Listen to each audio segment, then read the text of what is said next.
Welcome to Civics in a Year, the podcast that makes civic literacy fast, accessible, and surprisingly engaging. In just 10 minutes an episode, we'll tackle one of 250 essential questions about American democracy, how it works, why it matters, and what it means for you. Whether you're a student, a teacher, or just someone who wants to better understand your country and your rights, you're in the right place. Civics in a Year is powered by the Civic Literacy Curriculum from the Center for American Civics and is produced in partnership with the School of Civic and Economic Thought and Leadership at Arizona State University.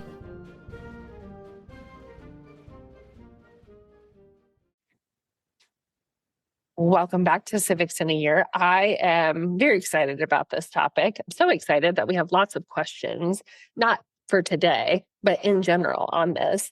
But we have our fearless leader, Dr. Carice, back, and today we're going to talk about the Federalist Papers. So, Dr. Carice, I know there's a lot of fans of the Broadway show Hamilton, and there's lots of quotes I can sing for you, but I'm going to spare everybody's ears. So, one specifically is when they're talking about the Federalist Papers, and John Jay got sick after writing however many, and then Madison and Hamilton wrote the other ones, and it just is this big thing. So help us with this.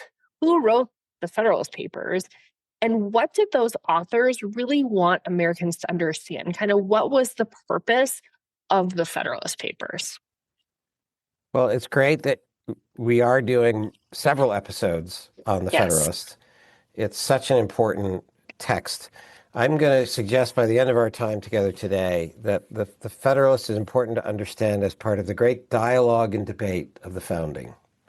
Who wrote the Federalist Papers? Advocates of ratification of the Constitution who were catching up to the critics of the Constitution, who were already writing in the newspapers in various states saying, don't ratify this Constitution. So Alexander Hamilton in New York, who had fought with Washington as an officer in the Revolutionary War, very senior aide to George Washington. It was then a Confederation congressman, right? The single house of the national legislature, so to speak, under the Articles of Confederation. He meets a guy from Virginia named James Madison. And then the third is John Jay, who you've already mentioned, who's the most famous of the three, another New Yorker. So here's Hamilton in New York, who comes up with this idea. Wow, there are anti-Federalists. Now, I'll get to what that means. Mm-hmm. There are opponents of, critics of the Constitution already writing under pseudonyms, I'll talk about what that means, under a pen name. Cato is one. Federal Farmer is another. Brutus is another. Sentinel is another. Okay, these folks are already out there.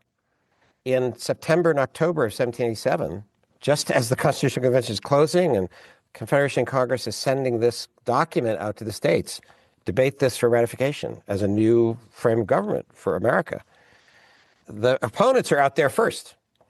And Hamilton, lawyer, liberally educated, good writer, Washington appreciated that about him, says, we got to get organized.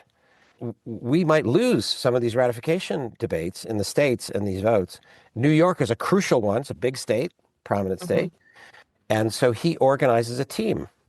James Madison happens to be around up in New York, and he invites Madison. They had been friends together in the Congress from these two very different states, North and South, thinking there needs to be constitutional reform. Okay. Madison ends up being one of the big brains of the Constitutional Convention.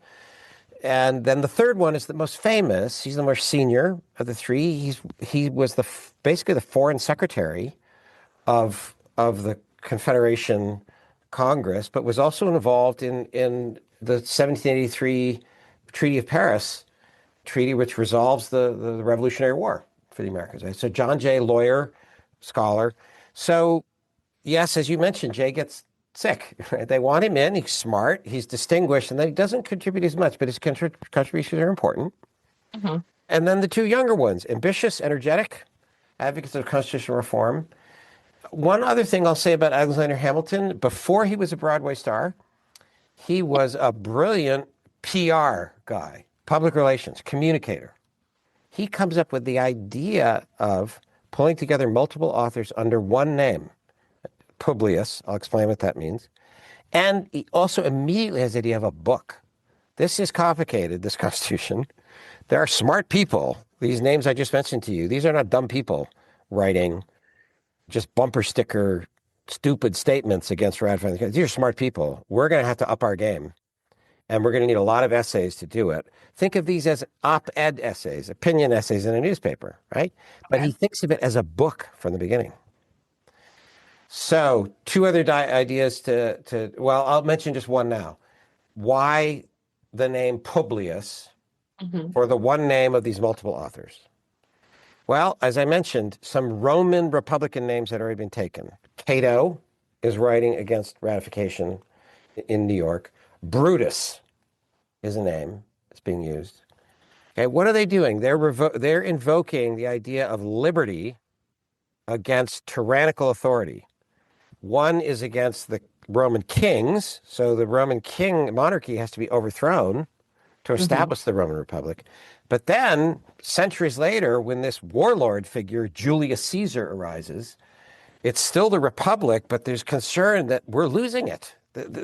Caesar is becoming a monarch or imperial or something like that, and Caesar is assassinated. Well, one of the people who assassinates Julius Caesar is a man named Brutus. And one of the people who overthrew the Roman monarchy centuries earlier to establish republic was a guy named Brutus. So we now have two Brutuses, and they're taking this pen name, these Americans, Brutus, against ratification of the Constitution. This is a consolidated government. It's not really a republic. It's not really going to keep us free. This is the path back to monarchy. And we fought to fear such a okay? So Hamilton, PR genius, comes up with the idea of Publius. The other person overthrowing the Roman monarchy to establish the republic is a guy named Publius. And his name is Publius Valerius. So it's Brutus and Publius Valerius together who are the two most important people overthrowing Tarquin, the last king of Rome. Okay? And then Publius Valerius was given the name Publicola, favoring and favored by the people, friendly to the people. So Hamilton, and there are a lot of classically educated people around. The people would be reading newspapers. A lot of them would be classically educated. He's going to grab this name for Roman liberty, Publius. Okay. That's where that was common to write under a pen name, correct? Because I mean, Hamilton and Madison and John Jay, they're so smart. Why wouldn't they want to write their names on things? Why choose a name like Publius or even, the people who are against the Anti-Federalists? What was the purpose in choosing a pen name? And again, so many of these Anti-Federalist authors, and I'll explain that, had chosen pen names or pseudonyms. Okay. And some of them Roman. So the idea was, on the positive side, I'm writing in a paper on a very important topic, and it's not about me. Doesn't matter who I am. Take the arguments on their own merit. And I do want to signal something by the name I'm choosing. Federal farmer, right? I'm a common citizen out there in one of the republics, and I'm worried about this proposed constitution. It's going to consolidate power, and before you know it, we'll have a monarchy again. Okay? Cato, another figure of Roman liberty, opponent of Julius Caesar. Brutus, sentinel is another, right? On guard, be on guard against threats to your liberty, right? So that's the positive reason. It's not about me, it's about the ideas, and I'm going to signal something about my point of view by the name I choose. Okay, and they're all versions of pro-liberty, okay, Republican liberty. The kind of negative defensive reason is this is controversial. There are powerful people in favor of the Constitution. George Washington, Benjamin Franklin, the two most famous people in America, the two most famous Americans in the world, are at the Constitutional Convention. They're in favor of ratification. And who knows who their friends are in the various states. So partly for defensive reasons. Okay. So Hamilton goes along with this, Publius, and then he's a PR genius in the way he chooses the name for this. Because really quickly, the Anti-Federalists were not a collection, right? These are just people who are writing, as opposed to the Federalists, this is an organized organized thing that they're doing. That's right. So Hamilton, the PR genius, says we're going to have a set of people writing, very smart, very experienced people. We're going to write under one name, Publius, Roman Liberty, and we're going to give a name to this as a book, right? The Federalist. Now, we more popularly call it, it's been called this for a long time, the Federalist Papers, because they come out one at a time. He publishes the first volume, essays 1 through 37, our first volume, and then eventually it's reprinted. And by the way, because he's got a Virginian involved, James Madison, it gets reprinted by a guy in Virginia. What's his name again? Oh, yeah, Washington. Behind the scenes, George Washington is reprinting the book version of the Federalist to shape the Virginia ratification debate. Okay, so the PR genius is to claim this name, the Federalist, and then the opponents of the Constitution, people start to call them the Anti-Federalist. Well, if you're trying to sell something, package something, win a debate, do you want to be called anti? Well, maybe you do, but it's not really, it's like, what? You know, it's not positive. And they didn't choose the name, the opponents of the Constitution. They got stuck with this name, Anti-Federalist, right? So, and why does Hamilton choose the Federalist? Because the critics who are out there first, Cato, Federal Farmer, Brutus, they're saying, under the guise of a federal republic, we're going to get some kind of monarchy or aristocracy. This is a bad idea. It's a consolidated government. It's not a real federal republic. Hamilton sees that they've got a PR problem because it is a complicated constitution. It does have this powerful Senate. It does have this powerful single executive. Neither of them directly elected by the people. It does have an independent judicial branch, not directly elected by the people. Hamilton seizes on the weak point and makes it a strong point. We are the Federalist. We have the proper understanding of what a federal republic is, and these critics don't know what they're talking about. The only way to survive as a union, which we already have, and a federal republic, which we supposedly already have the articles, is to have a more organized federal republic. And the big minds of federalism, especially Montesquieu, tell us this is what you need. You need a real government in the center, as well as real governments in the member republics of your federal republic. So we are going to stand for something positive, and we have the true understanding of what federalism is. And it's a federal republic that's with a real government in the middle of it. It's so interesting. Like, I never thought about Hamilton as a PR person, but now that you say these things, it's like that actually makes a lot of sense. So what were some of the major themes of the Federalist that Publius emphasizes in the arguments for ratification of the Constitution? And we are going to get like deeper into some of these, but kind of overall, what are their major themes? So following on the idea of the title, the opening essays are about America as a union of republics, and this is a good thing, and we are at risk of losing it. The government we have under the Articles is too weak. It's almost non-existent. It doesn't have powers. We're playing games here, people. We claim to have a union. We claim to be America and Americans, and we're throwing it all away, right? So the real understanding of the union and what it really calls for is to not just amend the Articles. There's no there. We must replace it. That's why these great patriots came together in the Constitutional Convention. What is a real federal republic? It's a government that makes a strong enough union to be a real union.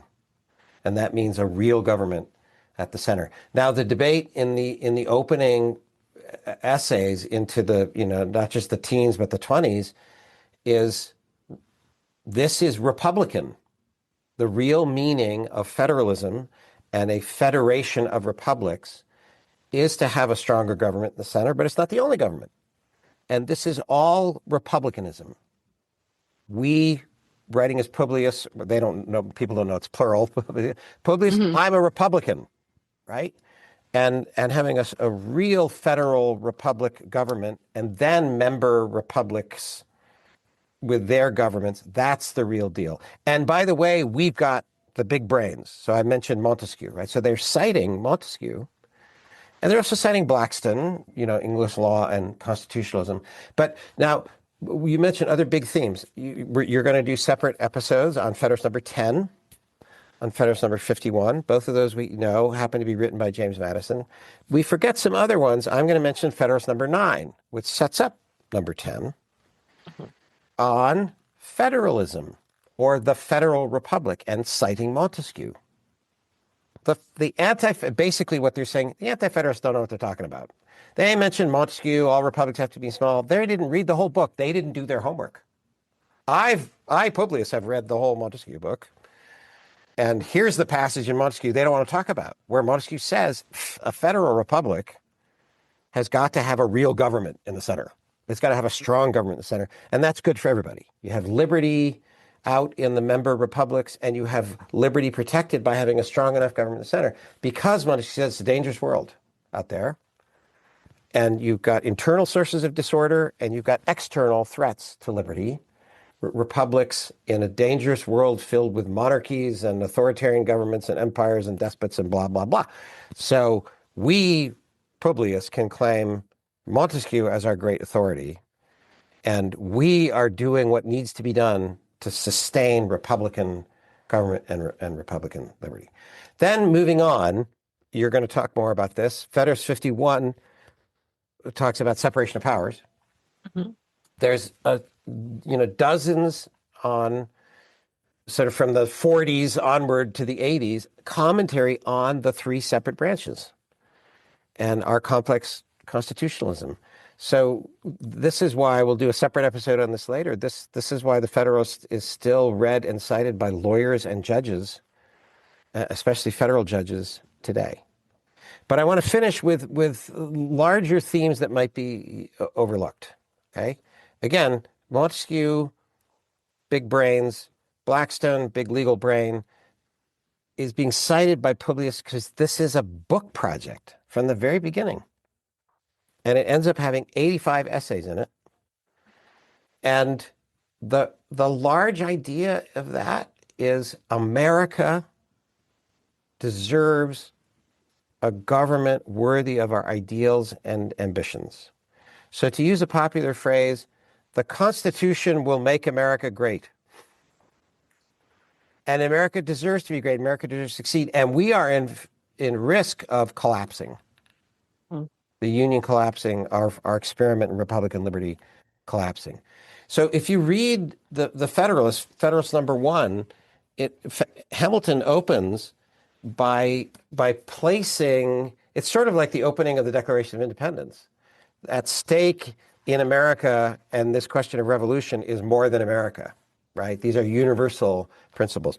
Well, Hamilton, writing to the people of New York in October of 1787, Publius, Federalist number 1, says, this is about us, but at stake here, here's a quotation, it has been frequently remarked that it seems to have been reserved to the people of this country to decide by their conduct and example the important question whether societies of men are really capable or not of establishing good government from reflection and choice, or whether they're forever destined to depend for their political constitutions on accident and force. At stake here is republicanism and liberty and ordered liberty in the world. So the Constitution will make America great. That's the big theme, I think, of the Federalist, and great as Republican, free, but ordered liberty. Okay? And then one last thought. This would not have been clear at the time. We can reflect on it later. It eventually becomes known that these are three authors coming together as Publius. And what happens in the decade after this is a split. Madison goes one way politically, Hamilton goes another way, John Jay basically with Hamilton. But we can look back and say, this is a very American thing. Three very smart people who it turns out have some differences, come together as one voice. Scholars like to talk about, who wrote this essay in the Federalist and who wrote that, and see the differences between them. And I think the large argument is the obvious argument. It hangs together. They stick together through a plan of 85 essays, most written by Hamilton, then about a third written by Madison, and then a few by Jay. But it all sticks together and hangs together. So much so, I'll finish with this point. Decades later, when James Madison and Thomas Jefferson are setting the curriculum for the new University of Virginia, the required curriculum, one of the books they list required, The Federalist. Even though Jefferson knows Hamilton had written quite a lot of it. Jefferson doesn't know that Hamilton wrote most of it.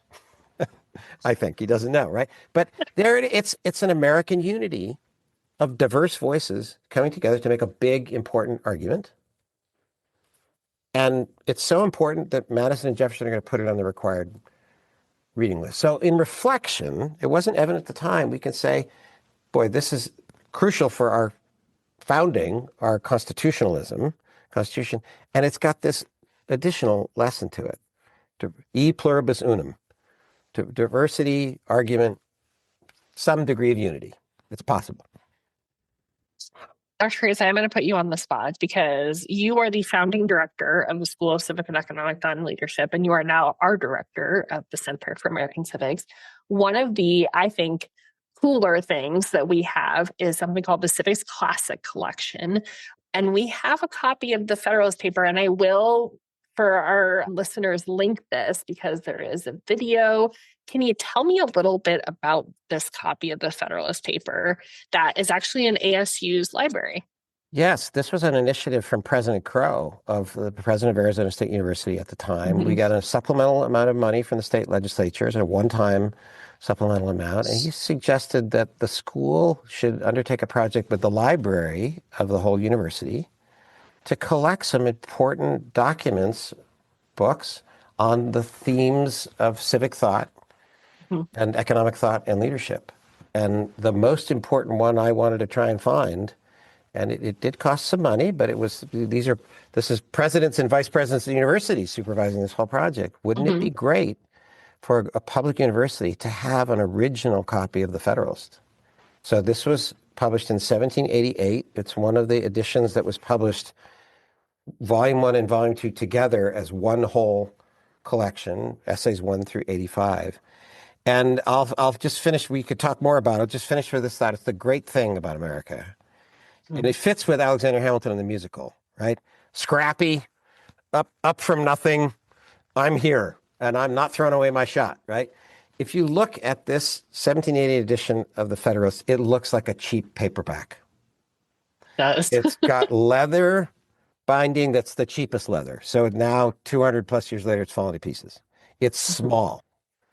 So it's not a big, grand thing because it's like we got to get this out into people's hands. We don't have a lot of money. We've got serious practical challenges here, but we've got a book and we're going to print it as cheap as possible, pack a lot of words on each page, and get it out there. So the paper is cheap. It's not in good shape that way. The leather binding is all falling apart, but there it is, and you think, oh my goodness, these scrappy Americans making a big set of arguments in an organized way. It's quite a thing.